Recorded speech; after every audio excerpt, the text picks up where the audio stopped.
आणि आता देशातल्या स्मार्टफोन बाजारपेठेला मोठा फटका बसलाय। जून तिमाहीत स्मार्टफोनच्या विक्रीमध्ये तब्बल 10% घसरण झाली आहे। जानेवारी ते मार्च 2023च्या तिमाहीनंतर झालेली ही गेल्या 3 वर्षातली सर्वात मोठी घसरण आहे। या मंदीचा सर्वाधिक फटका 15,000 रुपयांपेक्षा कमी किमतीच्या बजेट स्मार्टफोन सेगमेंटला बसलाय। त्यांची विक्री तब्बल 45% घसरली आहे। बजेट आणि मिड रेंज फोन्सवर अवलंबून असलेल्या चीनी कंपन्यांना याचा मोठा फटका बसलाय।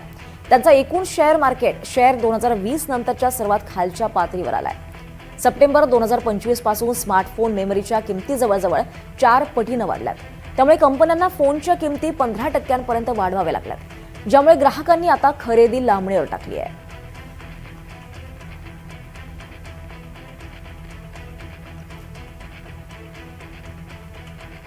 आणि आता भारतात लवकरच प्लास्टिकच्या नोटा चलनात येण्याची शक्यता आहे, कारण भारतीय रिझर्व्ह बँकेनं आरबीआयनं बँक नोटांसाठी लागणाऱ्या विशेष पॉलिम सबस्ट्रेट्सच्या खरेदीसाठी जागतिक स्तरावर स्वारस्य अभिव्यक्ती म्हणजेच टेंडर जारी केलंय।